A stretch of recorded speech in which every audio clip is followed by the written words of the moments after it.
What's up, people? This is the Invisible Black Elephants podcast. We're back again, and I have a very, very, very special guest with me, the lovely Johsie Cruz. She is running for Congress in Georgia, the 4th District. And who are you running against down there, Johsie? I am running against the Communist Democrat Hank Johnson, Bernie Sanders' sidekick, the good friend of the squad who hates America and wants to destroy America from within. That's right. That's who she's running against. You all may know him. He's the guy that thinks Guam is going to tip over if too many people get over there. He's also one of the people who was one of the foremost Democrats who was leading the charge in the impeachment hoax that happened last year, at the end of last year, through the House of Representatives. So we want to get Josie's name out there and make sure that we have a good conversation. I also wanted to talk to Johsie because Johsie has a very, very unique experience, her life experience. As you can see my shirt, I have it, it says socialism distancing. And I am anti-socialism. We should be anti-communism.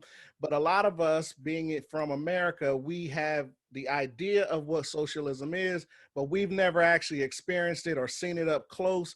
And so today, back in the day in the United States, socialism used to be almost a curse word. Or communism was a curse word. Nobody wanted to be associated with socialism or communism. But over time now, studies have shown that even millennials look favorably when they hear the word socialism. It's not a curse word anymore. It's not negative anymore. You have people such as Bernie Sanders, who was almost a Democratic front runner. He was about to be the person who was a known socialist, who is admittedly a socialist. They put the little Democratic in front of it, but it's still a socialist is a socialist. And so you have well-known figures like AOC and the squad. They're all socialists as well. And so we want to uncover this idea of socialism so that we don't get tricked into believing the hype. And there's nobody better to understand this, that can give us this understanding than Johsie. And Johsie, if you can give us a little bit of your background, what makes you qualified to even talk about socialism? Well, first of all, I want to let you guys know that I am a thankful and a grateful American. I came to the U.S. over 27 years ago. I took a long process, the legal way, doing my process to become American citizen, okay? And 12 years ago, when I became American citizen, I dedicated a little bit to our country with helping politicians to get elected, right? I am original from Venezuela. Hello. And Venezuela, you know, the disaster of Venezuela, because they believe in the red, in the pill, in the Kool-Aid, like a lot of my friends say, call it, right? The Kool-Aid. So Venezuela is a disaster today because of the mentality of socialism, okay? Socialism is a system that is every 100 years they change their name, but it's the same system. It's what we used to call colonialism, what we used to call before, right? Then Marxism, and now last century was socialism, and this century they call it liberals, okay? They call it liberals, or they call socialism 21st century socialism, okay? Yeah, but it's the same system. Nothing changed, only the skin, like the snake, right? The snake changed skin, but still being a snake. Exactly. So that's what's going on with socialism. And socialism is what we call, I call it is a process that pave the road to communism. That's right. To total control. And now the new name, the beautiful new name that they're using now is progressivism. Mm-hmm. They make you believe that you are progressing from something, but when you look at it, you are regressing because you're going backward. That's right. You know? Mm-hmm. That's right. So they call it progressivism today, right? And you hear the Democrats say, "Oh, we're being progressive, progressive, progressive," and everything that they are proposing is a bigger government policy to give the government more control over you.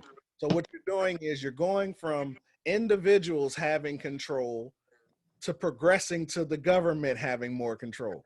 Now, those of us on this side, we know we don't trust the government is never good at doing much. Is there some things that you need the government for, and the rest of it we can handle ourselves? What we want from our government is the government to empower us or to create a good environment for us to be able to do the work, right? So I don't need the government to give me a job. I just need the government to make sure we have a good economy, and I'll go and get my own job. I'll go and make my own job if I'm an entrepreneur, right? And that's the kind of thing that we want. We don't want any, we're not looking for the government to totally control us. Is that right? Is that what's going on down in Venezuela? The government is like telling everybody what they can do? Well, the government is controlling them in such a way that they let them know what they're gonna eat, okay, what they're gonna wear, what they are going to school for, what careers and what career can study, and which other one is not being promoted. The The government controls medication, what they can go to school for? yes, they can control. If you want to be a doctor, and then they say, you no, you're gonna go apply for something else, but not the doctors. No. Wow. Or if you want to be an engineer, no, no.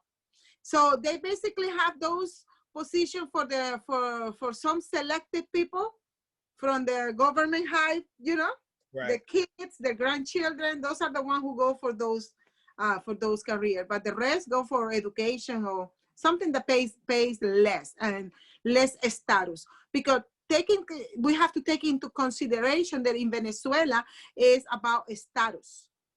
So if you are poor and then you become a doctor, you automatically you Higher status. exactly status. Yes, Wow. it's not too much about money. It's about degrees. Yeah. So So that's what we call class. It's classism almost, right? Now let me ask you a question.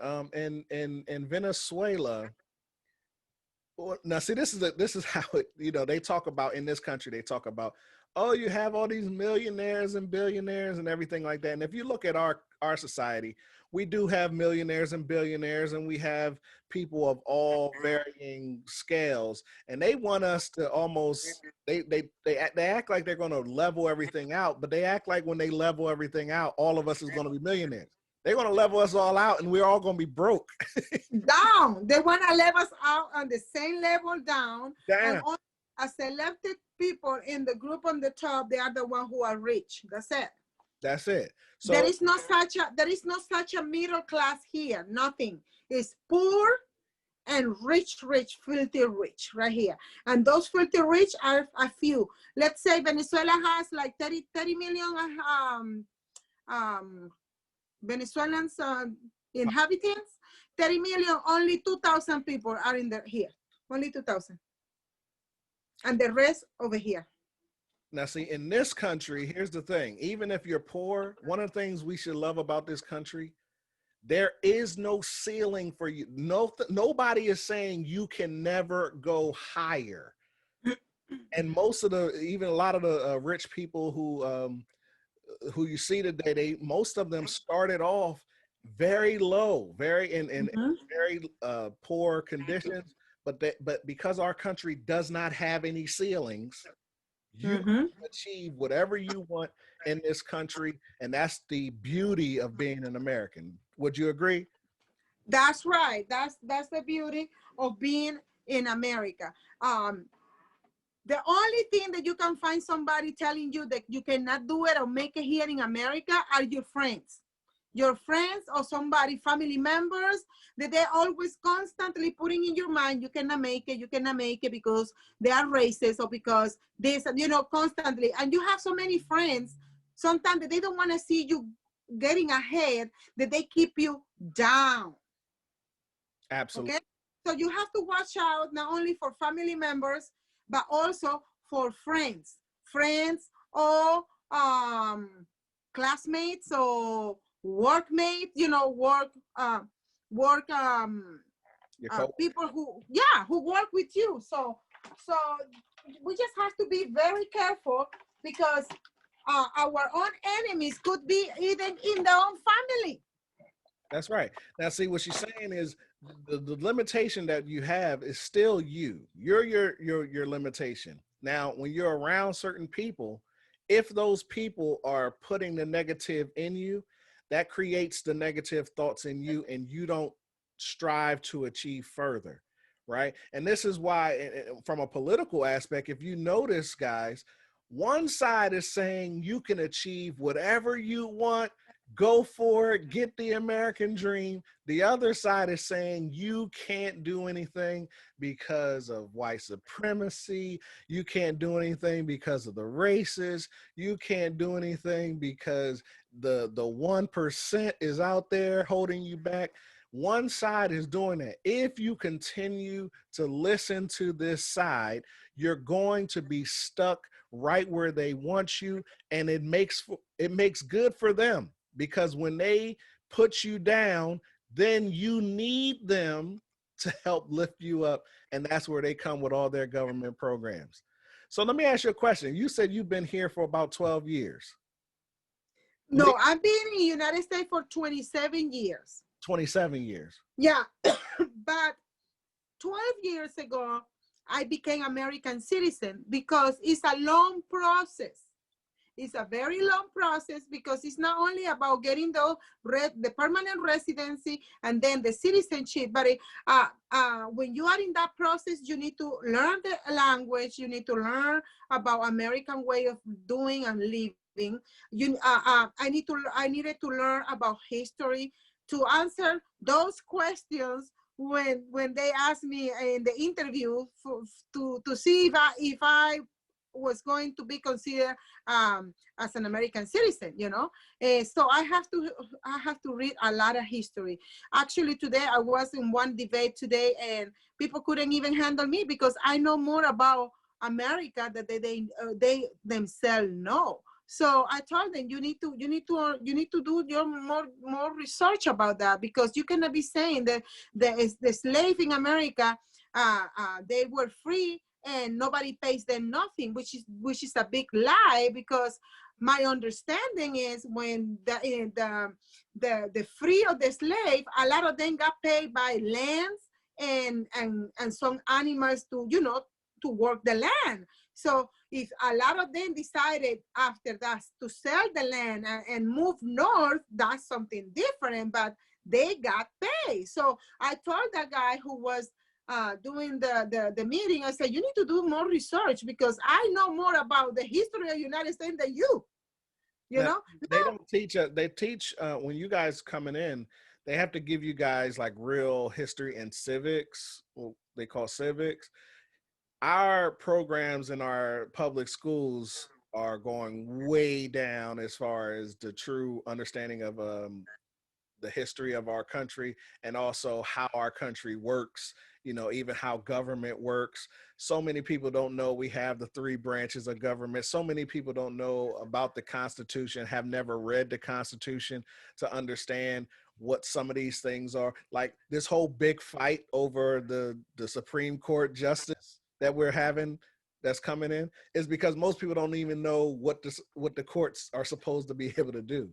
They think the courts are, these people are making laws when the courts don't make laws. It's the legislative branch that does that. So if you don't like a law, it's not the judge's fault, it's the legislator's fault. So it's Hank Johnson. He's one of those ones who made the law. That is his fault. Exactly. It's not the Supreme Court. It's Hank's fault. Lucy McBride, is John Lewis, is you know, all these Democrats are still pushing and pushing and pushing to keep the people down constantly. I mean, what I'm going to say is going to sound a little weird, but it's not that I don't agree to remember our past, our history, so we cannot repeat it. But when you constantly talking about one subject, constantly, but you don't offer solution to that subject. For example, slavery. Because we were a slave, our ancestor. Okay, first of all, you were not a slave. Today, there is no such a thing, your ancestor. Okay, but what is the other part that this leader is supposed to be offering is healing. We need to heal as a nation. If we do not heal as a nation, our people cannot raise up, be independent, experience the prosperity, the opportunity, and all the good things. The American dream is available for everybody. Come on, man. I am an immigrant and I am experiencing the American dream. Why? Our people, the communities, the poor communities, the Black community, why they are not experiencing the American dream? Something is wrong in the system. And then when you look at it and you see those cities, oh, those cities are Democrats. All Democrat. What are they doing to these people? Making them believe that they're going to help them, and they keep on them into enslaved, into that mentality of victimization, constantly into victimization. Now they're coming with the crazy idea of reparation and gentrification. I mean, if somebody gonna come and buy my house, right? And my house, I bought my house, let's say for $100,000. Right. And somebody come and knock on my door, hey, I want to buy your house in $180,000. What do you think I'm gonna do? You're gonna sell my house and I move somewhere else because it's my house. I can do with my house whatever I want to do. Do not, and I don't want the community leaders telling me that I cannot sell my house just because they don't want gentrification. You know, it's about opportunity. If you got a property that you can make good money out of it and move to another part, buying another house for the half of price that you get for, is not that a better opportunity and advancement for you that you can do with the other half of the money, whatever you want to do, put a small business or put it in saving for your retirement?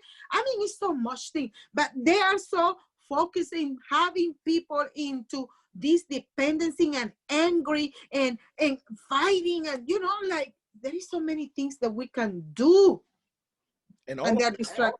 Plays into their narrative, right?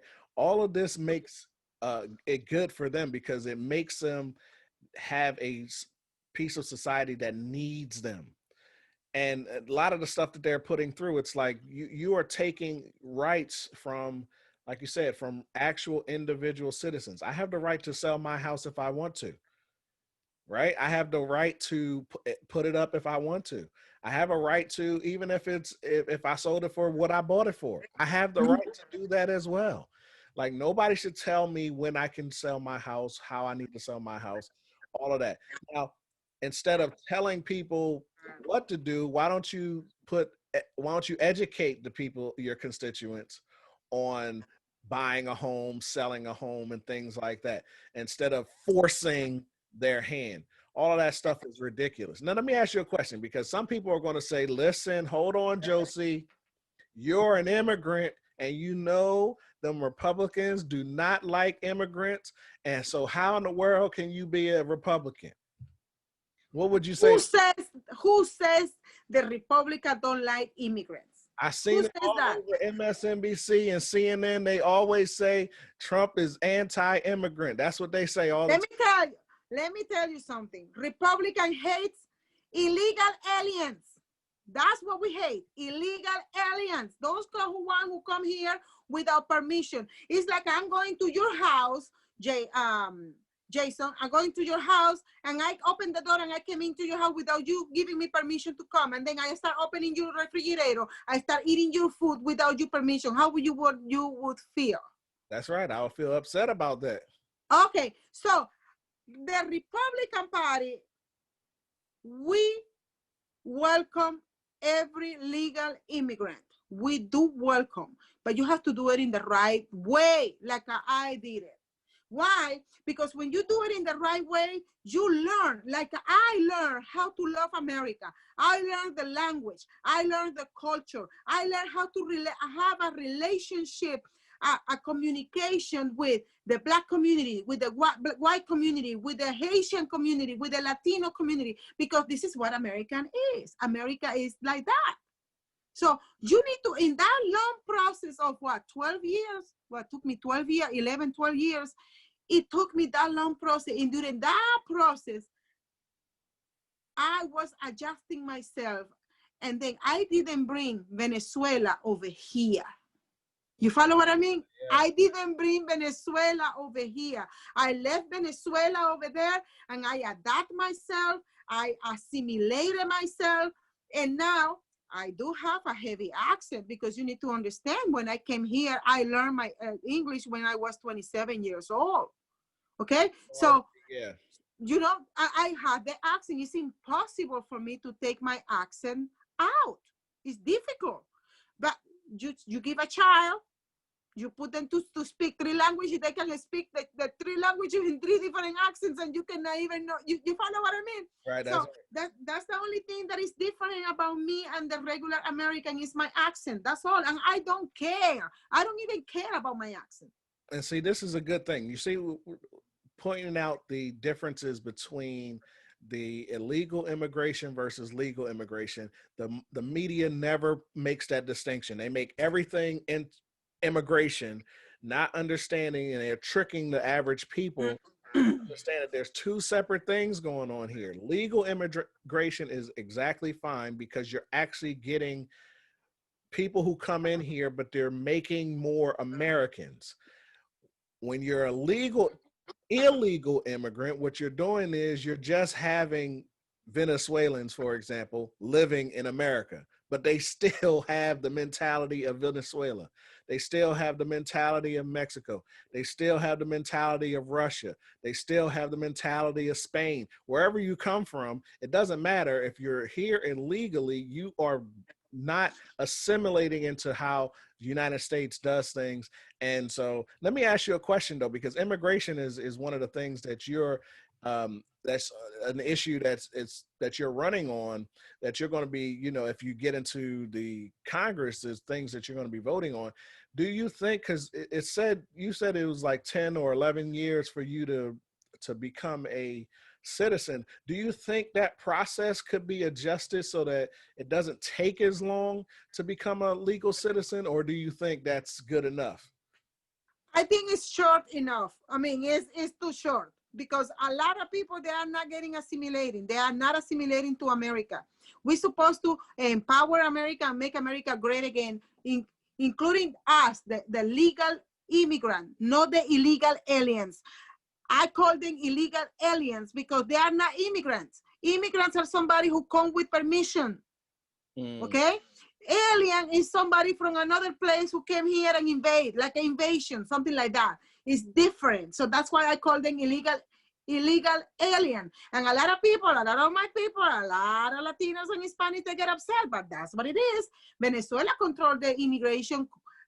You look, let me tell you something. Mexico has a wall in the south part of Mexico. They don't want the Hondurans and the Central American people come and cross over Mexico. They had their own wall, okay? They built a wall on the south. Are you serious? And Mexico is one of the, besides Australia, Mexico, those 2 countries are the most, they had the most hard immigration laws. Those 2, Australia and Mexico. Yes, sir. Really? Yes, sir. Yes, sir. Yes, sir. So, yes, build that wall. Build that wall. I want build that wall. Why? Because first of all, we need to secure our borders. That's right. Second, we need to protect our people. We need to take care of our sovereignty. Okay? And we need to know who's coming and who's going. All right? And we need to keep our business here. And we don't want no drugs. We don't want no human trafficking. We don't want no babies being, you know, babies and pedophilia and all those rings. They are having those children from the border, you know. So in both ways, from here to over there and from over there to over here, because it goes back both ways. There is a lot of American children who disappear. There's a lot of ladies, American ladies, who disappear. They are not even here. They probably are in the other side of the border, serving those people over there as a prostitute or as a human trafficker. I don't know, but that's what's going on. We need to protect our country. Absolutely. And a lot of people don't know that when we talk about, securing the border, it's not because we don't like people. We want to keep people out. No, we do want you want a secure way to bring people in, but you also want to protect people from things like she said, child trafficking, sex trafficking, all of that stuff. Those rings are going on. One of the things I like, Donald Trump has been very good at disrupting. This administration has been very good at disrupting a lot of those rings. A lot of people don't know about that because the media is not going to tell you guys. But we all know, we patriots know that he's been shutting those sex trafficking rings down and those child trafficking rings down. Yeah, and this is one way of protecting the people. We are saving life. When that wall is finished, we're gonna be saving so many lives because they will not have they will have no excuse to be crossing over, because it's gonna be easy to cross over with some kidnapped people, kidnapped children, kidnapped women, because they kidnap those children over there and those ladies, and they cross it over here as a sex slave or pedophilia and all those crazy things that a lot of people think is oh no, that's only a theory. No, it's happening. It's happening. Absolutely happening. So all of this stuff goes into the immigration, you guys. And so don't listen and don't worry about the hype and the stuff that the mainstream media wants to make it seem like, oh, you people are just racist and that's the reason why you want to do all these things. It's a lot that goes into the immigration side of things. And so that's a very, very important bit of information that you gave us now. So you want secure immigration. So you're definitely not going to be trying to defund ICE like some of these people are doing. No, let me tell you something. I got endorsed by AliPac. What is that? AliPac is ALI-PAC. Okay, Americans for Legal Immigration PAC. That's right. Awesome. See, this is what I'm talking about. Think about it, guys. Okay. All the Democrats, even Joe Biden, if you go back even if you go back to the debates, you guys watch when the question was asked, should illegal immigration or the immigrants that come over here illegally, I'm sorry, should they even be prosecuted? Should this be counted as a crime? And all of them were like, no, even Joe Biden. So this is what they're doing, guys. They're going to bring in, they're fighting to bring in people or allow people to come in with these. And so when you hear people say open borders, this is what we mean. Now, also what they're not telling you guys is that when these people come in illegally, they drive down wages for low-skilled individuals. And those people who are low-skilled, when you look at the proportion, are mainly going to be blacks and Latinos. The blacks and Latinos who live here in this country. So when illegals come in, that's actually driving down our wages. So when they talk about, oh, black people don't make this amount of money and it's the wealth gap and all of this like that, well, they're supporting policies that actually contribute to this stuff. No, we need to say no to illegal. Okay. The Democratic Party, they have two goals with these illegal immigrants, okay? One is future vote, because a lot of black are leaving the plantation, okay? So they are seeing that they need some more people with the socialist and government dependency mentality to come to the United States so they can keep on voting for them and keep them in power. Okay. Second of all, they always want to keep the black community in a lower standard by bringing those illegal people, because when they rather hire an illegal person because they charge $200 for a job, okay, cash, than paying $800 for a job to a black person who has to pay insurance, who have to pay for equipment, who have to pay for so many things, okay? And have to pay his own salary too, all right? And a family, a black person who support his family with the salary of the illegal immigrant, the illegal alien they are paying in here, will not be able to support his family with that payment. Why the illegal accept that payment? Because when you see them in the house, you're gonna find 5 families living in one house. So they split the expenses. You follow what I mean? It's a whole way of mentality of doing the Americans do not live that way. When Americans get married, they get a house and they live with with the wife or their husband, with their kids, and that's it. Barely with the mother-in-law, barely. You Right. know? And she has to be sick. She got to be really sick, and we got to take care of her. That's the only exactly. in this house. Exactly. So could you imagine having a family doing $200 a job? How they gonna pay their bills? How they gonna pay mortgage, bill, car insurance, the school, the children? I mean, how? So one way, this is the demonic and the demonic and satanic way of the Democratic Party. They are bringing those illegal to take and to keep the black community down financially, down, constantly, and offer them, oh, I'm gonna give you this free, I'm gonna give you this free, and I'm gonna give you this free, and have them in that level so the person cannot, get up and say, wait a minute. But what I'm doing with what I wanted to do with my district is, I know, Mom, I know what you're going through. Mom, I understand that you depend on the government. I do. I got your back. I understand. But please let me show you children. There is another way so we can break the cycle. You follow what I mean? That is great. I got your back, Mommy. I got your back. I'm not going to take the help that you need, because that's why the government, we as a community, we're here to help. But please let me show you children the American way. How can they achieve their own American dream? There is another way, thinking like, okay, let me get this group in a community, a very poor community, that they've never been in the White House. Let's take them to the White House. Let's take them to go visit the president, and show them how is Washington, so their eyes can open up and expand their imagination and expand their aspiration. As a black people, they can make it. Because if I am a legal immigrant and I'm making it, why cannot you make it? Why? So let me show you how we can break that cycle. But I have your back, Mom. Don't be scared. Don't be scared. A lot of people don't understand. So they think because of how, again, the media has painted Republicans, and you know what? The Republicans haven't fought back hard enough against this.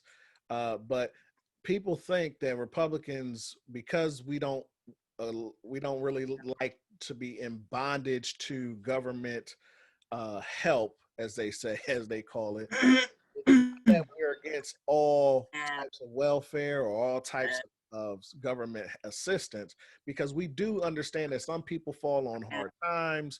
We understand that that things happen and you may need maybe some unemployment or something like that, or if you have multiple children and you just need a little bit of assistance for them to be able to further yourself. But what we don't want to do and encourage is generational poverty mentality. We don't want it to go yes the next person to the next person. So we're always saying, look, you can always do better.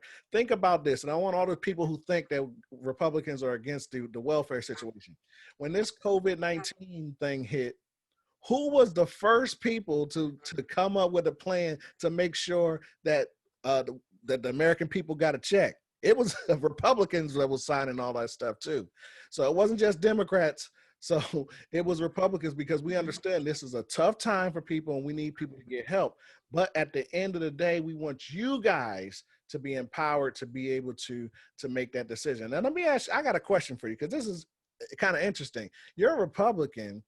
when you became a legal immigrant, um, do you get, so as soon as you become a legal immigrant, you get the opportunity to vote, right? That's how it works, correct? When I became citizen, I had the opportunity to vote.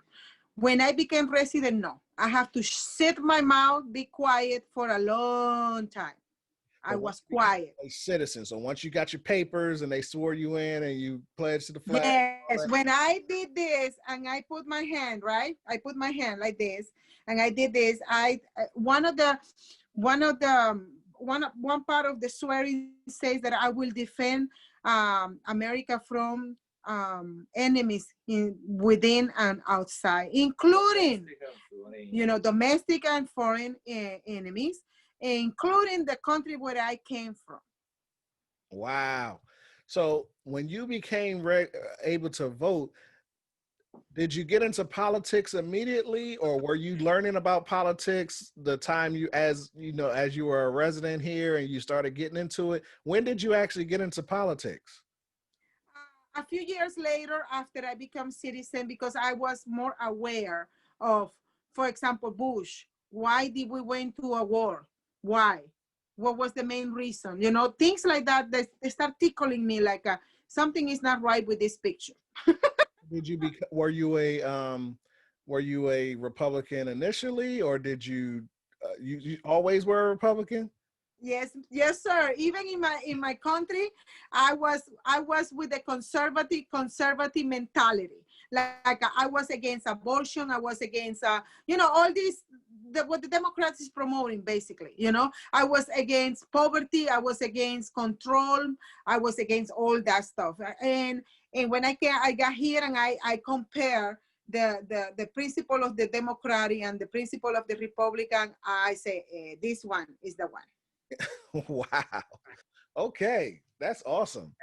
So let me talk about some of the things that I saw on your site. Some of these issues that you brought up. You brought up about balancing the budget, and you also had an interesting one, the fair tax.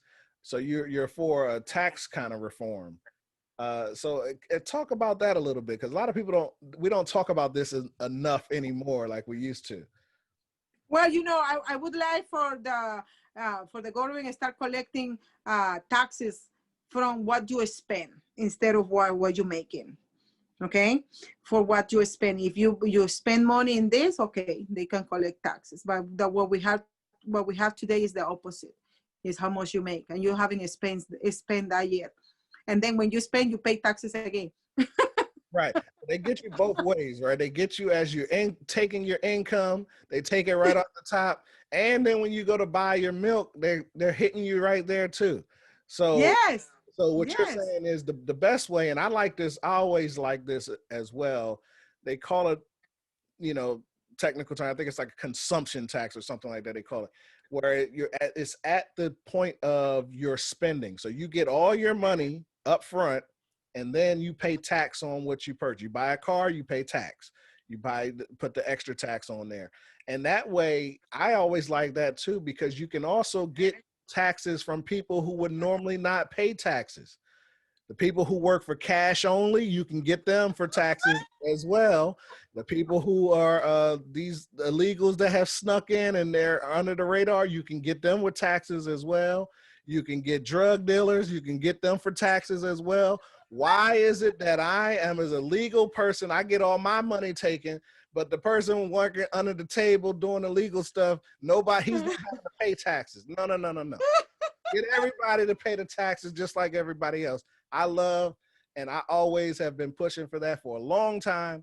And we really need to start having that conversation again in Congress. People have just, gone off the deep end, and it's all kinds of crazy stuff that goes on in taxes. And that's why you guys have to pay somebody to do your taxes every year. If it was if I just paid the taxes on the milk, I wouldn't even That's need it. the IRS. We don't file tax returns or nothing. Everything would be great. I love that stuff. Now you said you wanted to balance the budget though. Now the spending has been out of control on the in the government. Oh my God, and it's gonna get even worse because They are even predicting a second pandemic. I don't even call it pandemic. I call it plandemia. I mean, this is all planned. This is all planned. It reminds me so much Venezuela. Oh my God, that is so sick. It's sick. So the spending is gonna keep on going and rising and rising and rising. I mean, there is something. It looks like we cannot ever get control of this, and we need to remember we were having a driven economy for the last 3 years. And these Chinese people, because they didn't want to pay their fair share on trade, they sent us and gave us the Chinese virus. This is all revenge. That's all. Now we have to restart all over again and make America great again. So again, right? Again. And I definitely believe, I think when you're in a situation where we're talking about our economy is shot, people have lost their jobs. We've been seeing already so far, guys, and we haven't even gotten really over the pandemic situation yet. We've already been seeing some good job growth and everything like that happening in the last few months. I'm telling you guys, look. That's the beauty. That's the beauty. That's the beauty of America. How you call it? Ingenuity. Ingenuity. America confronts a crisis, and right away, Americans' ingenuity kicks in, and we got ourselves out of the situation, and we improve, and we we invent, we create. So if they thought that they were going to destroy us, makes us strong. This is what America is. Stronger. This is what America is, guys. Don't tell them and make you hate this wonderful country that's doing all this beautiful stuff. That's now, right. Let me ask you a question. What's your view on Second Amendment rights? Because all of this stuff is going to come up if you're in Congress. They're going to be trying to take the guns away. Something's going to happen. What's going to happen? What's your view on that? Well, I love the Second Amendment, specifically the part that it says it shall not be infringed. Uh-oh. Y'all hear that? She said it shall not be infringed. That's what the amendment says. I don't know how. I live in the state of New Jersey, and in New Jersey, it is trying to be exactly like California. So if you think about California, that's what's going on here in New Jersey. And I always thought that was a pretty simple sentence, shall not be infringed in the Constitution, but that is not so simple when it comes to a lot of places. And it's not so simple when it comes to these Congress people as well. Let me tell you something. If you see all this craziness going on over the weekend, every weekend is so many people being killed. Yes. Okay? Because they didn't have a weapon to defend themselves or to defend their own family.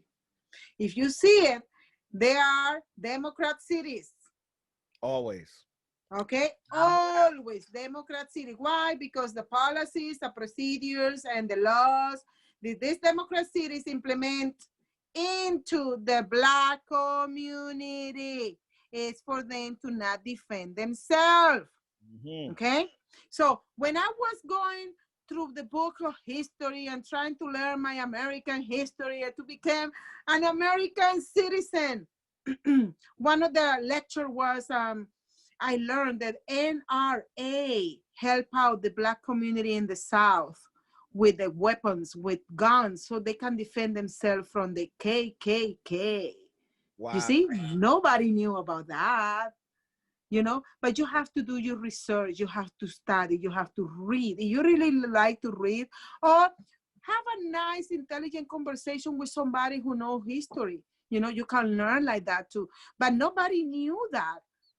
A lot of people here in Georgia didn't even knew it. I have to tell them. I said, look, how come you don't know that? And I just got here 27 years ago, and I know this. How you don't know about this? You're American. Oh, I didn't know. I said, yes. Did you see the lynching happen only on the street, on the way from the house to the store?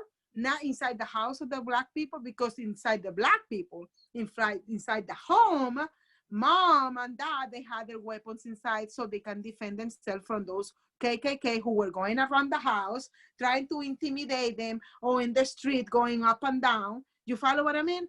Didn't come in the house though. They knew not to get too close. Exactly. So, Weapons in the so house. That's right. today is the same thing, but with different name. It's the same thing with different name, with different mayor name, with different. It's the same. Who are the creator of the KKK? The Democratic Party. That's right.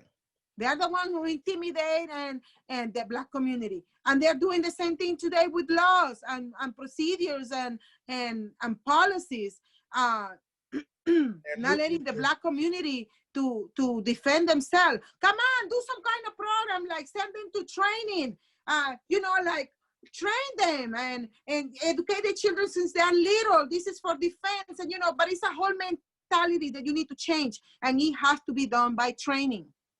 Absolutely. And by the way, the Democrats did create the KKK, and today they created also a new group called Antifa. Yeah, that's their other group. The same thing. And the Black Lives Matter too. The Marxists, they are Marxists. Marxists, Black Lives Matter as well. Okay, thank you. And again, look, guys, the Marxism is still coming right back to this word here, socialism, leading up to communism. And the KKK is back again too. The KKK is back again too, but now they are dressing in black. And they're covering their faces in black. It's the same. Now, and again, look, guys, the socialism is going to lead its way to communism. And that's why I've been seeing signs now. If you guys pay attention what's going on, they started, you'll see them starting to hold up signs that says capitalism is racist. So what are they trying to do? They're telling you guys, we want to totally flip the system. Well, if you flip the system from communism, from capitalism, where you headed to? You're headed to socialism, which is going to lead to, what is trying to lead to communism, and they're trying to destroy this country, make all of us poor, and we got to fight all of that. We have to. Look, and the communists and the socialists are getting a lot of help from the Islamists too. Okay, and I'm going to touch a little delicate issue, but it is the reality. We have to talk about this sooner or later. We have to, because the Islamists in America, they hate America. They want Sharia law in America. And we need to remember that Islamists, the Sharia law is socialism. It's socialism because they depend on government, okay? But with a little twist, with sugar, with Allah, like a religion. On it. But it's the same system. And the difference between the communists and the Islamists is the communists depend on somebody to pay them their bills. And the Islamists are the one who got the money. They got a lot of money. So the financial part of this movement inside the House, inside the Senate, who are Muslims and like the squad. Let's talk about the squad. It's because the Islamists are because the Islamists are behind them, are financing them, okay? Because they want to take control of our country. So that's why it's so important for people to elect me, because when I get there, let me tell you something, either Rashida or Ilhan Omar will have their match, and this is me. That's right. You follow what I mean? Not only, okay, Rashida could have her match with Laura Loomer because she's a Jew, okay? And Rashida is a Palestinian. Okay, let's then have their match. But Ilhan Omar, because she's Muslim, and she hates America, and I am American and Christian, and I am from the Bible Belt of Georgia, let's get our match. You follow what I mean? Okay, so we need 4 conservative Christian Jews, whatever you want to call it, who love America, to confront this squad, okay, and put them in their places, because it takes woman to put another woman in their place. A man will never do it, because men don't get involved in that. Right. So that's a very good point, because a lot of people will be, oh, look, he's a look how he talks to her. He's in the patriarchy. That's why he's talking to her like that.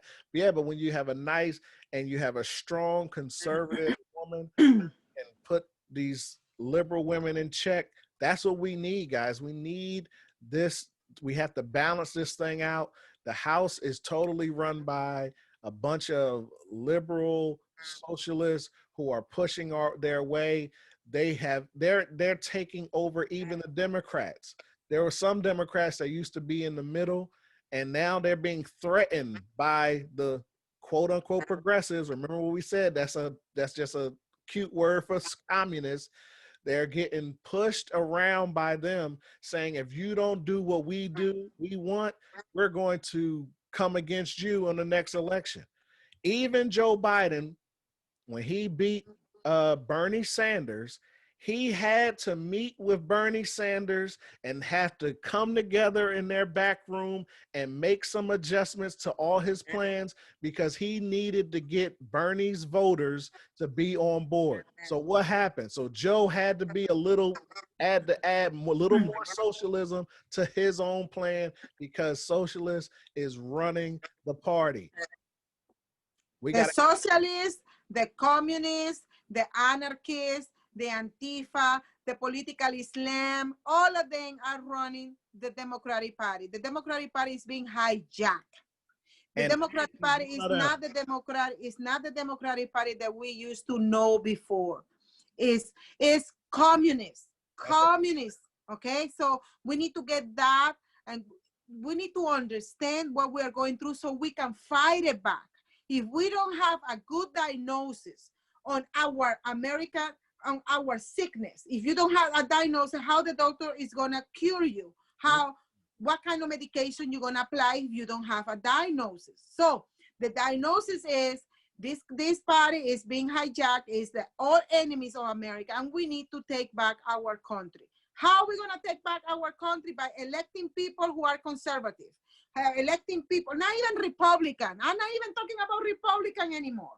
I'm talking about principles. I'm talking about loving our Constitution, loving our country, and taking back our country. We need to bring back JC to the house. We need to bring back Jesus Christ to the house, because sadly, for many of them out there, America was founded in the Judeo-Christian foundation. That's right. Okay? And we are a Christian nation.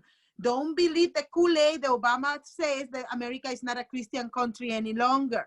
No, we are a Christian country. And now, since 2 weeks ago, we had the Repentance Day in Washington, D.C., with all these leaders from the nation went over there to Washington Monument over there, and they did a whole day of Repentance Day, and we as a nation repented to the Lord so he can heal our land, he can forgive our sins and heal our land. We are in the right way to recover back our country and start kicking out the socialism from our country. Let me explain you something. Here in Georgia, we have 14 districts, okay? 10 districts, they have to stop socialism to come to their districts. But there is 4 districts in Georgia who are experiencing socialism for the last 30 years. Wow. Okay? They are experiencing socialism for the last 30, 40 years. So when I get elected, my mission is to kick out socialism out of district number 4. How do we kick out socialism? Doing the opposite, okay? Doing the opposite. Opportunity Zone, the Platinum Project, the president already bring 2 weeks ago, okay? The investment in housing, the investment in the Black community, in the small business. That's the way that you kick out socialism out of the district, by bringing prosperity, opportunity, education to the community, improvement, and overall, I want to bring healing, because our district needs healing. The Black community needs healing. And I am so glad that we have this pandemic, because a lot of churches are closed. And when I say a lot of churches are closed, I'm talking about mega churches, okay? Right. Who constantly are teaching the people, go vote for Democrat. And they don't care about abortion. They don't care about all these crazy things that goes against the Bible. And now, those mega churches, they don't have no control on their members anymore to tell them where to go and where to vote. So one way is being a blessing, because now the people have to start thinking, okay, I'm going to vote. Okay, start voting biblically. You are Christian. You call yourself Christian. Vote biblically. You are conservative. Vote biblically. What the Lord will do in this case. How the Lord will vote.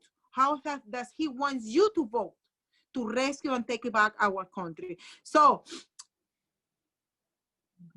could you imagine me winning district number 4 with this mentality? This is what we need. Now I have to ask you a hard question, right? Before we get out of here, I have to ask you some hard questions. Okay. So in your district is a very, very blue district. Yes. You said this is so you said some of those districts have been this way for 30 years. Your district is probably one of those districts, right?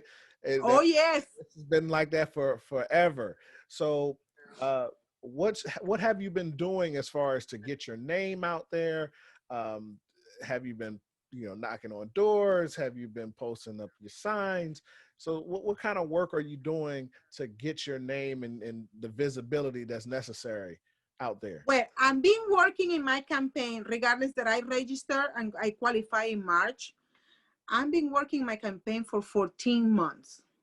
I've been visiting before the pandemic, before I visited every night, I was visiting one city council in each city. Okay. So I put my name out there a long time ago. People know about me. Okay. Now, after the pandemic, now I'm using phone.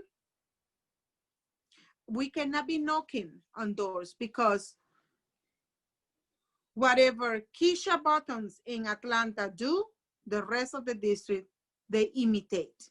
So she say, all the business are closed, all the business are closed. Not only in her district, but all the districts around because the Black community, okay? If she say the churches are closed in Atlanta, all the churches are closed. You follow what I mean? Right. They're gonna be opening the churches in December, not now. So the only way that I've been going is a small churches, like a 20 people here, 20, the small churches. They don't have too much money. Those mega churches, all of them are closed. But now, because I consider, and there is a lot of people in agreement with this, that our fight today in this election is not even political, it's spiritual. So a lot of people are praying, are fasting. A lot of people are praying specifically for those people who are going to vote at the moment that they put their finger in the, right. They can say, okay, let me give a chance to this woman. We are tired of Hen Johnson. Because basically that's what it is. I mean, I cannot go knocking doors because they don't want nobody opening doors. Open or knocking on the doors because the COVID-19. And it's being proved scientifically that the Black community are the highest risk for coronavirus. So I'm not gonna put their life in a risk because I wanna vote. You follow what I mean? I'm not doing that because as a representative, I have to be concerned about their life. I have to be concerned about their health. It's not about the voting or about me being elected. It's about them, that they are okay. And I make sure that they use and they get out like mailers or anything like that to at least get, because some people are just not going to know who you are, right? If you're in one of those districts that are super blue, then whoever is there, like for Hank, he's not even going to have to really put his name out there, right? Because people are he's just assuming a lot of times. He'll do a little something, but he's just going to assume we've been blue all this long. People are just going to vote for whoever's in the. Yeah, but the thing that he doesn't expect is the red wave. The red wave, because this movement, like a walk away, Blexis, the Leaving the Plantation, all these movement who are Democrats who are leaving, they don't want nothing to do with the Democratic Party. They are the one who's going to end up voting for the Republican because they start understanding the way the Republicans are doing their thing is the right way, because the other way is they're gonna lose their country. So he's not aware of the awakening. He's not aware there is a lot of awakening. And in order for me to win this congressional district, I have 4 counties. I already have secured 3. I need 1 more. This county is the one that always elect him 100%. The last primary, in the primary, he only has 60%. So that means 40% of those voters don't want him. And in order for me to win my election, this 3rd district and this one here, if I get the 30% of those 40% who didn't vote for him. Okay. So you got a strategy, you got a plan. And so you gotta what? How many days left? We got what, 30 days? 29. 29 days. We passed the month. We're less than a month now away. And so you're gonna be busy for the next every day. Probably you're probably gonna be busy on the road. Has it been exciting journey for you? Yes, I'm being giving away food. I'm giving away. I'm been doing meet and greets. But of course, I don't even put it on Facebook. At the moment that I'm gonna do it, I do it the next day. So it already happened already, because I don't want sabotage. I've been experiencing a lot of sabotage, friendly fire, and I mean, it's being awful. But it's worth it. It's worth it because that means that I have a very high possibility of winning if I am being bothered this way. Now I have another question. Now I don't know if this is going to be taboo question or not. I Uh-huh. just I always ask people because one of the things that my podcast, when I started this, I wanted to be able to put out people people of color in the Republican space, right? And it's not because I believed in identity politics like everybody else does, but I do think that because of how people have been fed by the media and people have been fed by all people want to see representation. And so I want to make sure that we are that the GOP needs to do that as well. They need to show some kind of representation in order to be able to win people over and back to the party. But I always like to ask people who's running for Congress, have you been seeing the support from the GOP as uh do you think are they saying, hey, let's help you out with this, we can at least do this? Have they been giving you money? Have they been saying, hey, make sure we're endorsing her, like, or is it basically you're running on your own? I am running on my own. I am paying my own campaign. I don't. I asked for the donors list and the members of the Republican Party list to at least to make them call, make some call to let them know I am running. Please vote for me. Get out and vote. To motivate them to go to vote. Nothing. I'm still waiting since March for the list. I'm still waiting and nothing. I mean, it's I feel sometimes like how dare do you um aspire to be a candidate? We didn't give you permission for that. Mm. You follow? So I don't think it's the Republican Party. I think it's a few people in there. I don't think it's the party. Okay. Mm-hmm. I'm just I got my suspicions in some people, and that they only want the minority in pictures, and that's it. But when they come to the point that if a black lady wants to run in district number 2, for example, they come and they put another person so that lady cannot win in district number 2. Let's say, for example, blocking that person, and that person is being in the Republican Party since she was 16, and she's over what? Over 60 something years old. I mean, come on, and she's been working from the bottom, and they still not giving her a chance. I just can't imagine. I mean, what I'm going through is nothing compared, because I'm just came like this, like a boom, I didn't start from the bottom here. Right. Why? And let me explain you why. Because I saw a need in that seat. Nobody wanted to run for that seat. It's not like I have somebody that I run against and I win that person who was in the system for, in the running from the bottom all the way to the top. I even told the governor and the district person to find somebody to run for the district. If they didn't find nobody, I would do it. That's why I asked them, and they did talk to people, but nobody wanted to do it. So I did it because, first of all, Republicans should not be leaving no space open, period. Second, we need to give a better choice. I believe I am a better choice than what we have today.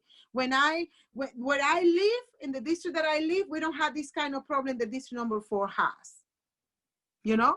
So I can be a good solution, resolve a lot of problems because where I came from, because I can see how the socialist agenda and policies and procedures are being implemented in this district. And I'm talking about over 30 years. Wow. And a lot of times in those situations, they're going to be scared to put somebody out there. And some of these people all over the country in a lot of these cities, they don't even go contested. Okay, let me tell you something before you leave. You remember Vernon Jones? Yes, Vernon Jones, yes. Okay, Vernon Jones is from my district. Okay? Yep. He was the CEO of one of the counties of my district. Vernon Jones is the problem in the district because he was part of the implementation of socialist agenda in the district. Mm-hmm. I'm happy that he's supporting President Trump. I understand that because all the many good things that he's doing for the Black community. But if he's not supporting me as a candidate who is with Trump and promoting Trump agenda, how he's gonna make sure the President Trump be reelected and the Black community will start experiencing opportunity, prosperity, and healing. Do you see what I mean? You see, I can see more than, oh, no, I am Trump. Oh, yeah, I love Trump. In the Bible, we call it, we say, faith without works is dead. You're talking real good, but okay, here's a real opportunity to put a Trump, a person who is on the policy, because you can elect Trump all day. Trump is president right now, but the last 2 years, he hasn't been as effective as he could have been because the House is not in his favor. So Vernon Jones, if you want to see Trump continue to succeed, you gotta put somebody in the House that's down with his policies, and that exactly. And let me tell you something, Jason. We are not in the moment of still waiting for 2 more years to send somebody right for President Trump. No, the moment is now. The call is now. The need is now, because after November the 3rd, if we lose the House again, we're gonna be in big trouble, because there is nothing worse than giving power to the left, to the communists, to the anarchists, to the Muslims in the House, to make the living hell to the president, to make the living hell to Americans. I mean, that would be like the worst. It's like we're gonna start losing our country completely. So we have to make sure to elect conservative, constitutionalists that is gonna take any decision by the Constitution and what is the good for America, not for groups, not for identities. No, it's for the whole American and the district. We have to stop giving ammunition to the left, to the anarchists, to the Antifa, to the Marxist Black Lives Matter, when we do not put attention in our Black communities. And that's why I am running, because I don't want to give them more ammunition, because they're using those ammunition against us. Oh, you see, you guys, no, we didn't cause it. The Democrats caused it. That's right. They caused the crisis. They caused the problem. Okay, and the solution is they created Antifa, Black Lives Matter, Marxism, and the anarchy, and the solution is come and destroy everything that they created. And they be gonna paint that on the Republican when we don't have no control on the Democrats' cities. Absolutely. So we need to start thinking biblically, we need to start thinking constitutionalist, and we need to start sending people who are gonna help President Trump in his agenda, which is the American agenda.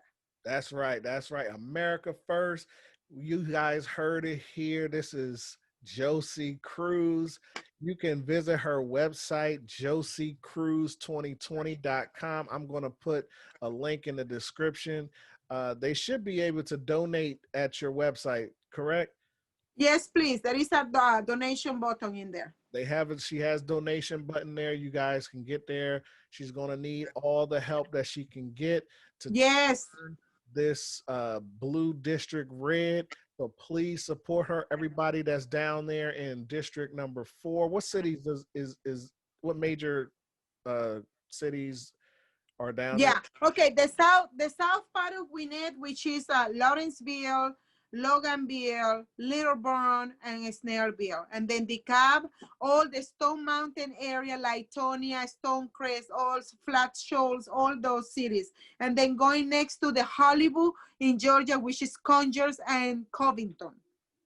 That's the area that they do movies. That's the new Hollywood here, which is Rockdale, Conyers, and then Covington, all the way to Porterdale. So it's a huge district. Big district. You guys know, if you're living in that area, this is the person that you want. Kick Hank out and let's get some true conservatives, true Republicans, true Christians in the House so that we can start governing the way that God would want us to govern. We want to govern in a way that's going to protect our country and protect our value system.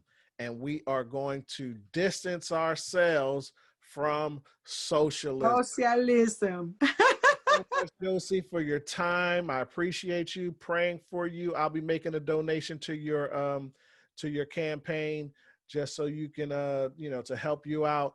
And all your travels, we want to make sure that you are that you're protected. We're praying for you and all of that other good stuff.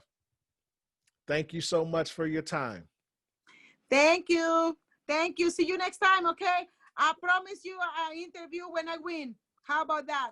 Absolutely. Definitely. I want to hear from you after you win. Awesome. Okay, deal. Have a good one. Bye.